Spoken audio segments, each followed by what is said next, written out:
في وسط هاد الهموم وضغط الدنيا ما تنساوش ربي، هو اللي يهون كل صعيب ويبدل التعب براحة. خلوا قلوبكم ديما معاه وادعوه في كل وقت، لأنه هو الأمان الحقيقي. همستنا اليوم إن شاء الله تعجبكم أخواتي. السلام عليكم ورحمة الله وبركاته. معكم قناتي همستي ووصفاتي. جيتكم بطريقة قرنطيطة ما شاء الله تجي كيما الزبدة، طرية ما شاء الله عليها. تبعوا فقط المقادير وإن شاء الله تنال إعجابكم. هنا كيما راكم تشوفوا راني حطيت كيلة تاع بودرة الحمص. يعني الكيلة هذه تحبوا بالكاس تكيلوا ديروا كيلة صغيرة، تحبوا بالفنجان كيما تحبوا، بأي بول عندكم، بأي كاس عندكم. هنا درت انايا كيلة تاع بودرة الحمص ونزيدو 3 كيلات تاع الماء من الروبيني من العين كيما راكم تشوفوا. زدت لها نصف بول تاع الحليب وربع تاع الزيت، ربع البول تاع الزيت يعني الكمية. نضيفوا لها شوية تاع الكمون، كاين اللي ما يحطش الكمون يعني فيها، لكن انا حطيت كمية قليلة فقط. الملح لازم على حسب الذوق، ما تكثروش بزاف. خلطوا وذوقوا.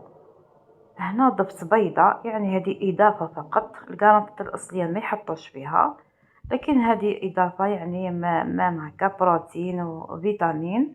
ضفت كذلك الفرماج، اللي يحب ما يذابش ما يذابش هاد الاضافات، لكن ننصحكم تضيفوهم يعني تجي ولا اروع. نخلطو مليح هذوك الحبيبات. اذا كان ما تفكولكمش تقدروا تجيبوا الميكسر وتديروه دوك تجيكم يعني تفكوا هذوك الحبيبات. هنايا تجيبوا طنجرة او كوكوط ثقيله وتحطها فوق النار وتبداو تخلطوا حتى تتقال وتدير هذيك الفقاعات.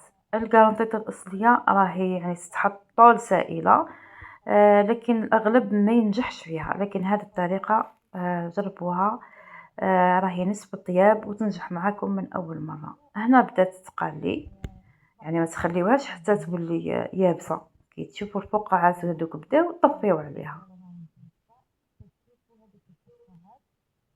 هنا هاكو تشوفوا، يعني خليت لكم صورت لكم باش تشوفوا الطريقة. من بعد يكون عندكم بلاطو ثقيل ومحروق خير وخير. هذا انايا كان عندي خفيف ومن بعد حرقته درتو سبيسيال للكرنبيطة. هنا تقدروا تدهنوه بالزيت ويكون سخون، يعني من الفرن سخنوه من قبل، وتفرغوا هذيك الكرنبيطة تاعكم وتحطوها في الفرن، يعني في الرف الوسطاني ماكسيموم 10 دقائق، يعني 10 دقائق فيها كفاية باش ما تيبسلكمش. انا درت كميه كبيره، راني درت بلاطو هذا ودرت بلاطو صغير تاع السجاج. ندخلها للفرن وهنا نكمل البلاطو الثاني.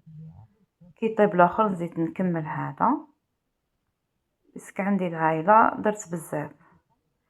هنا كيما راكم تشوفوا في الفرن هاي دارت هذوك الفقاعات، هنا تعرفوها باللي راهي ناجحه. طيبوها من تحت ومن بعد تهبطوا هذاك الحديده لتحت خلاص وتشعلوه من فوق وتحمروها. هنايا تبالكم باللي صفرا لكن راهي حمراء، لكن من الاضاءه راهي تبان هكا. تدهنوها بشويه زيت زيتون او زيت نباتي كيما تحبوا نتوما باش تجي هذاك البارق. ميم هذيك القشره تجي طريه ما تجيكمش يابسه. نقصوها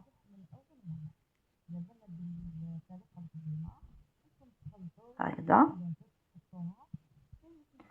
يعني وتحطوها في الخبز، يعني تتكل في الخبز مع الهريسه مع المايونيز مع الفرماج. هذو الاضافات لكم الاختيار، تحبوا وحدها ديروا وحدها، يعني من الاحسن بصح الهريسه يعني تكون معاها، غير اللي ما يحبش الحار.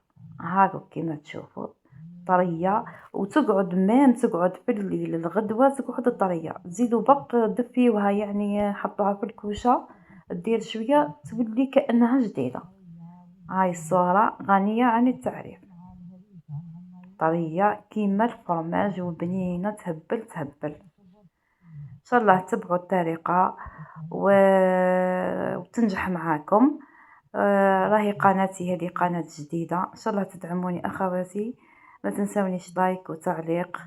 والسلام عليكم ورحمه الله وبركاته.